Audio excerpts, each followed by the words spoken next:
Have you ever wondered, once twin flames finally come together, once they reach reunion or even true union, do they still feel attracted to other people? Do they still glance outside of the connection? Or do those feelings simply disappear? This is one of the most common questions I hear in the twin flame community. And it comes from a place of both curiosity and fear. Because deep down, many of us ask ourselves, if we are destined, if we are one soul in two bodies, shouldn't the attraction be unshakable? Or could my twin flame still look at someone else? Let's take a journey through this question today. And by the end of our time together, you might feel not only more peaceful about the answer, but also more confident in your own connection. Before we dive in, let's set the stage. Twin flame reunion is not a regular relationship. It's not simply about physical attraction or surface-level compatibility. It's the merging of two souls who have walked through lifetimes of separation, lessons, karmic ties, and inner growth, just to find each other again. And when that union finally begins to stabilize, it feels like coming home after lifetimes of wandering. But here's the quiet question many of you hold in your hearts. Does union erase all attraction to others?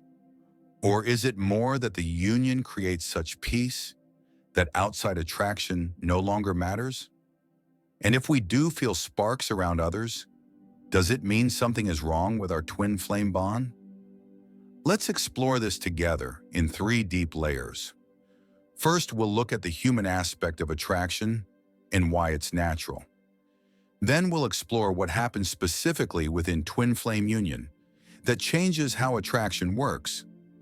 Finally, we'll talk about the real peace and commitment that emerges in union and why this very question often dissolves once the soul finally settles in truth. Let's begin here.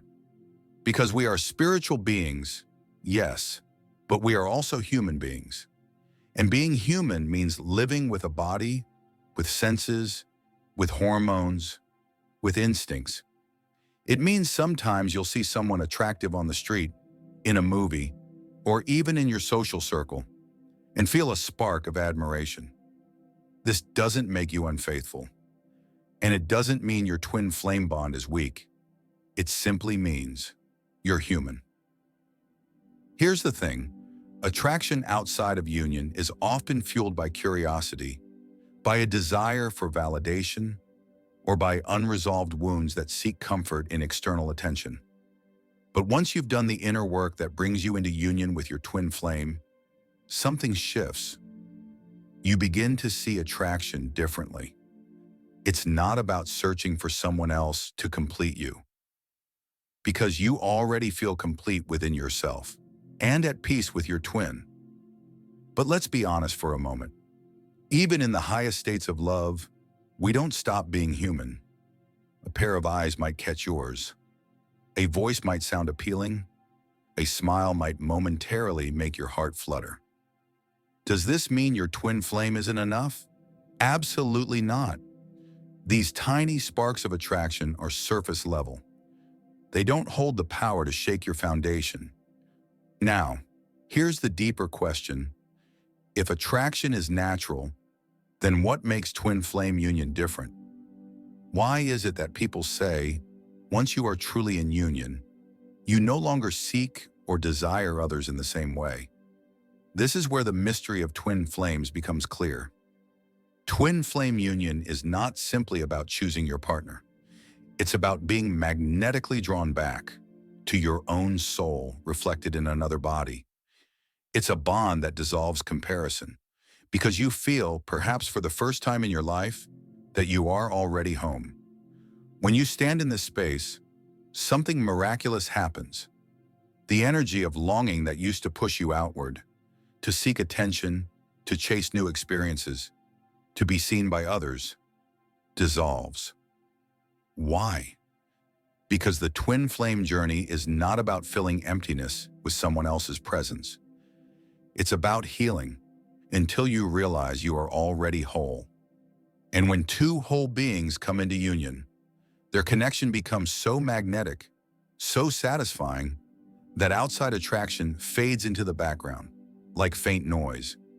You notice it, yes, but it doesn't tempt you, because nothing in the external world compares to the depth of your own soul meeting itself. This is why so many twin flame guides and even those living in union say, once reunion stabilizes, there is no longer any interest in pursuing others. The bond itself silences that hunger. And here's the key. It's not suppression. You're not forcing yourself not to look elsewhere. You simply don't feel the desire anymore. So then the next question arises, what replaces that old desire?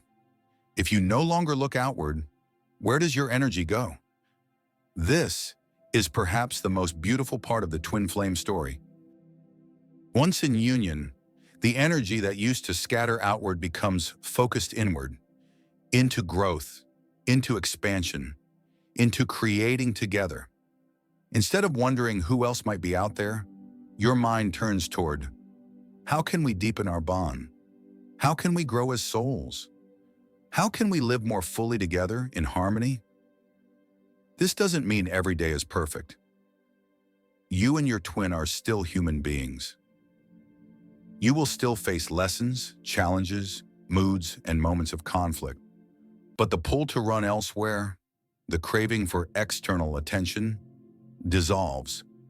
The attraction that remains is admiration for others, but it never crosses the boundary into desire. It's like appreciating the beauty of a flower in someone else's garden. You notice it, you admire it, but you don't want to uproot it, because you already have the home your heart belongs to. And this is the essence of twin flame union. The question, what if they are attracted to someone else, begins to lose its grip. Because once you're in this energy, you see clearly. Attraction to others is surface. Union with your twin is eternal. But maybe you're asking, if this is true, then why do I still worry about it now?